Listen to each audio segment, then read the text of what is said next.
real pleasure to be here.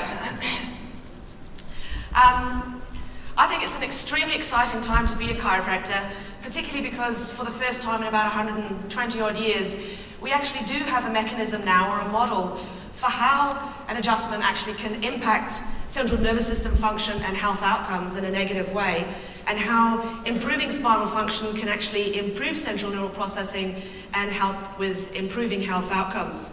And we've never really had a model in all this time that we have existed as a profession that has actually been backed by a body of research. We know now, pretty much, beyond a doubt, that a subluxation is not a bone out of place squashing a nerve. It doesn't lead to a decreased nerve supply going from a nerve root to organs, causing death and all the rest of it that is claimed out there. We do now, however, know that spinal dysfunction does change the central nervous system. It does impact the brain. And that's what I'm here to share with you today. The only things you really need to know about me is that I am a chiropractor. I started out in 1999 as a chiropractor from the New Zealand College of Chiropractic. I still had all these big questions of why. How on earth can we have the impact that we have, helping people alleviate pain, and all these other things that our patients would come in and claim that they were getting better with. How could that be happening if we did not have an impact on the central nervous system? So I kind of made it my quest and did my PhD at Auckland University in human neurophysiology to try and explore further how could it possibly be that when we adjust dysfunctional spinal segments that this could impact central nervous system in any way, shape or form that could actually impact health outcomes. I do want to acknowledge my team. I would not be here today if it wasn't for my team. At New Zealand, we run a cool little team of scientists at the Centre for Chiropractic Research at the New Zealand College of Chiropractic. I've also always had a lot of support from the college itself, and I really, really value that. The New Zealand College has been very good about equally weighing the science, the art, and the philosophy of what it is that we are. I also want to acknowledge all the people that have funded us and all the other collaborators that we have around the world. A lot of the research that we have been doing that I'm so ridiculously excited about, I've got to contain myself or I'll start swearing on stage, which is not a good thing. A lot of this work has been done in collaboration with other non-chiropractic scientists, bioengineers, neurophysiologists, and I've got to acknowledge these people because I would, again, not be where I am today if I hadn't been able to tap into these incredible brains that have got, 30, 40 years of scientific knowledge that I have not yet been around long enough to achieve. So what's really exciting is that we now do finally have a model for what a subluxation is, how that affects the central nervous system, and what the actual mechanisms of our care is when we check the spine and adjust a subluxation. We now do have a model that is actually supported by scientific evidence in really good impact factor journal articles, in neuroscience journals. We haven't had this before. So what I've been asked to come and share with you is just give you an overview of what this new model is, and then also to have a little peek into the future. What does this mean to us? What does this new mechanism mean to us as a profession 10 years from now, 20 years from now, 30 years from now? One thing I also have realized over the last 15 years or so doing this is that the way I used to communicate wasn't working very well. So it's why I ended up writing the book, The Reality Check. And I'm not trying to sell it, that's not allowed from stage. I am actually giving it away to you all for free. So please take me up on this offer.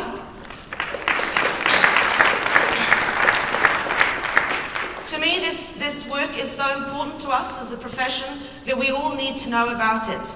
So that's why we have simplified, or I have simplified all the work that we've done up until 2014 into a easy to understand language so that every single one of you, your family members, your patients should be able to understand what this new mechanism really is and how it's working.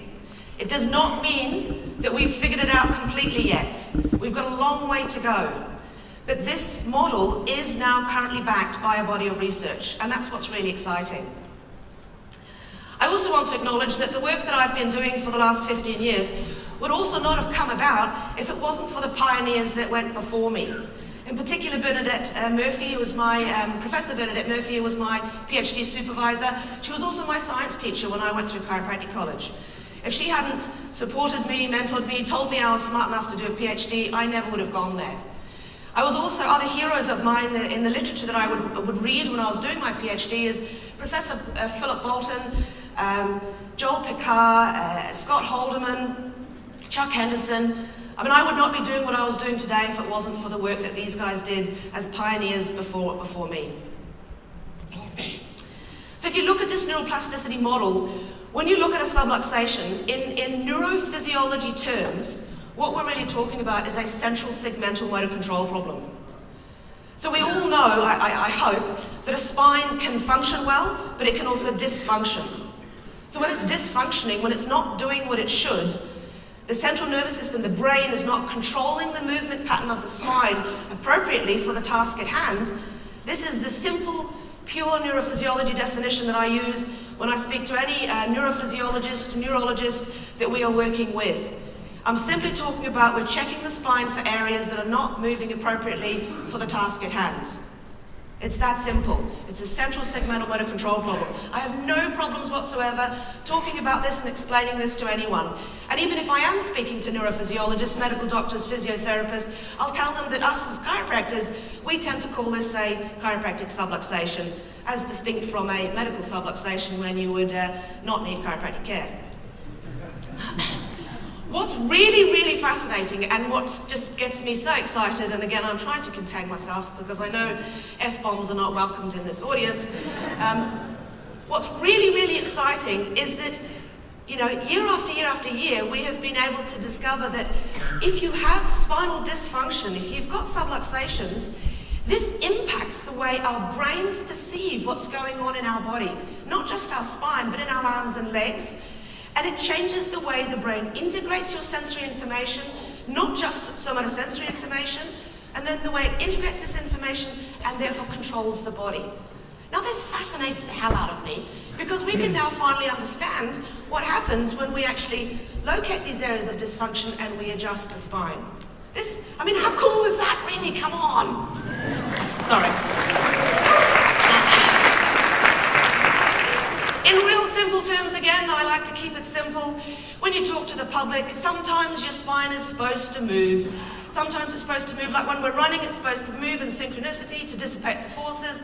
But if you, for example, are lifting a heavy weight, you actually want your spine to stiffen up so that it protects you as a scaffolding when you're lifting heavy weights. And then there are those situations where you don't want either movement or stiffening up. You actually want the spine to be able to reflexively respond so that you can maintain balance and prevent falling over. Now the spine doesn't do this on its own. This is where the paraspinal muscles come into it. This is where the core musculature around our spine is actually so important. It is the core musculature around our spine that moves our spine when we're running, that stiffens the spine up when we're lifting, and that reflexively responds when we have postural perturbations. So it's not just bones, it's not just musculature, it's the neuromusculoskeletal system, and you cannot separate one from the other.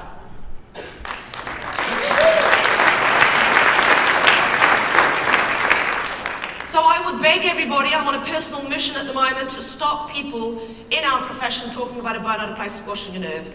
Two major reasons for that. Number one, it's not true. It is not backed by the scientific evidence. So it'd be kind of cool if we could actually stick with talking about what is backed by the scientific evidence. I also, as a neuroscientist, see the damage that it can cause, because we each have an internal reality that our brain creates for us. If you convince your patients that they have bones out of place squashing nerves, they will be walking away with a belief that they have tissue damage, that they have got a broken back, basically. And this will limit their potential to heal. So to me, you are doing your patients a disservice by talking about bones out of place squashing nerves.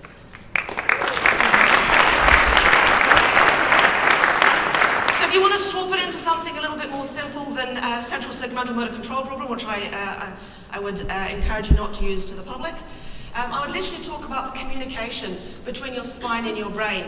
And you can point out that your brain, your spine, your back, is probably the only part of your body that you can't see, You know, we know the importance of the visual system to the central nervous system, but because you cannot see your spine in your back, your brain has to rely on the information it gets from the little paraspinal muscles, the little muscles closest to your spine and skull.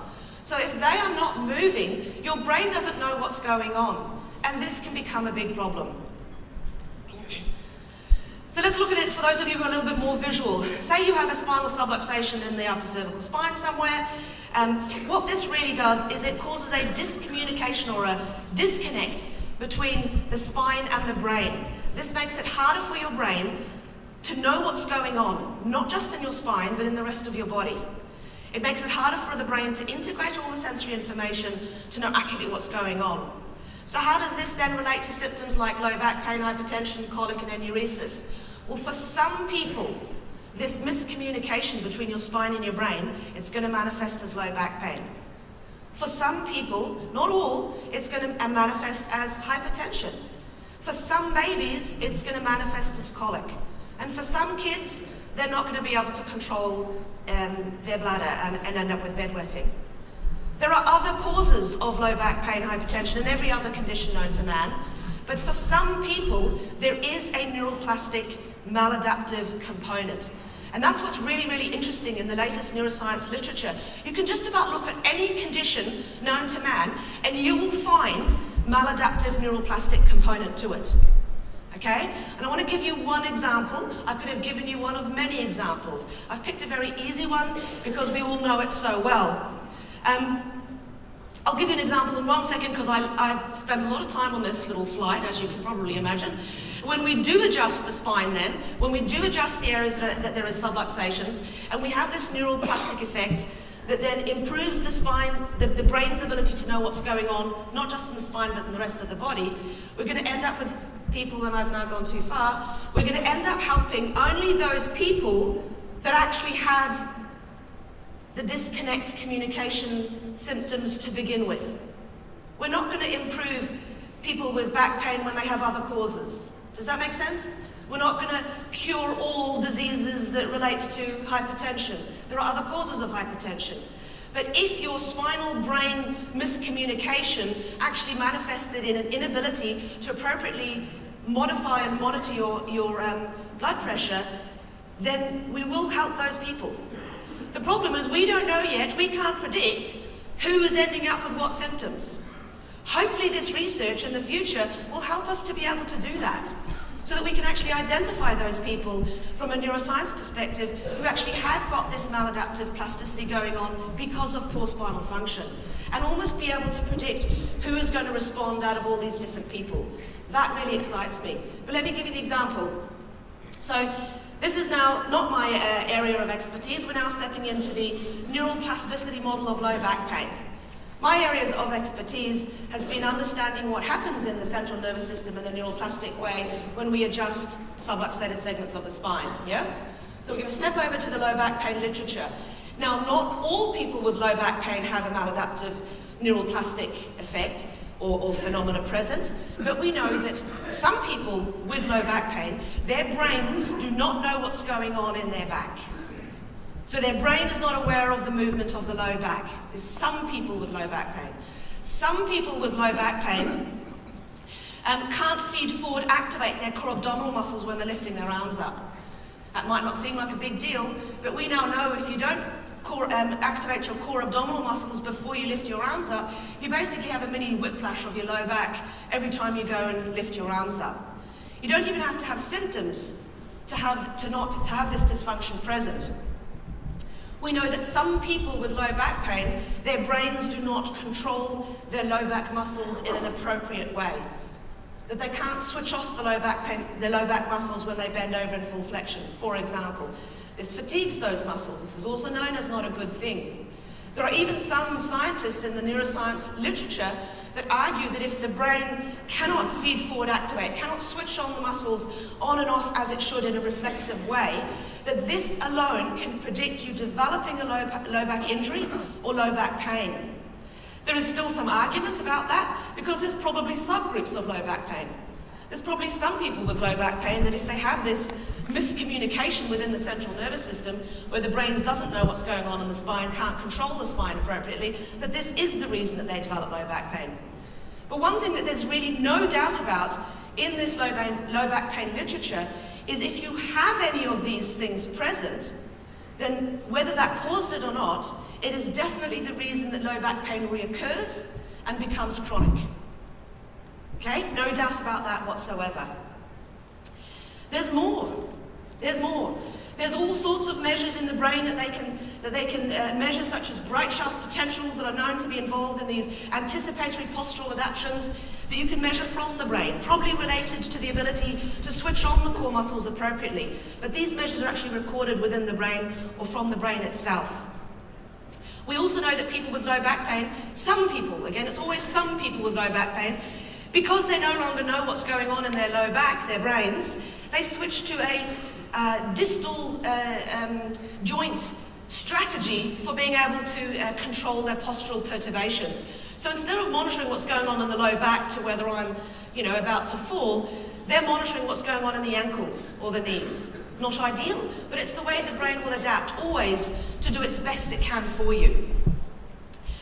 And there's also, changes within the different parts of the brain, cortico-cortical communication, that is also important in how it controls arm movements that can be measured in different ways. So to me, this is like there's 1,000 little straws for some people with low back pain that build up, that could be building up before you even end up with symptoms. And it's certainly the reason that the low back pain would reoccur and become chronic. And that's the low back pain literature. So now I want to take you to the example of, well, what does the chiropractic literature? Same thing, the model, the neuroplastic model. What do we know when it comes to low back pain? Well, for some people, we know that adjusting the spine can improve the brain's ability to know what's going on in the spine. So we can improve proprioceptive ability in the spine, which can be a problem for people with low back pain. For some people, we know that we can, by adjusting the spine, improve the brain's ability to switch on the core abdominal muscles when we're raising our arms up, preventing the little whiplash that can go on and that can, further damage the back. For some people, we know that adjusting the spine can improve the way the brain controls low back pain muscles and neck muscles. For some people, we know that adjusting the spine, adjusting subluxations, can improve the way the brain does these postural perturbations, at least according to this measure. We change this measure known as the bright shaft potential that is known to be involved in these postural adaptations. We know that for some people, again, when we adjust the spine, it actually improves ankle proprioception. So if that's what they're relying on for their postural perturbations, that's going to help them. We also know that people, when we can adjust the spine, they can improve their ability to take a faster step to prevent falls. And again, we know that there are changes when we adjust the spine again, adjust subluxated areas. We can change the way, say, for example, the cerebellum communicates with the motor cortex in relation to moving arms again. So again, I'm not saying we have it all sorted yet, but do you see a similarity? Could this possibly be why we help people with low back pain? I could have talked you through other examples with other conditions, and there are also neuroplastic components. Does that mean we cure everything? No. But does it mean we could impact just about anything? I would argue yes.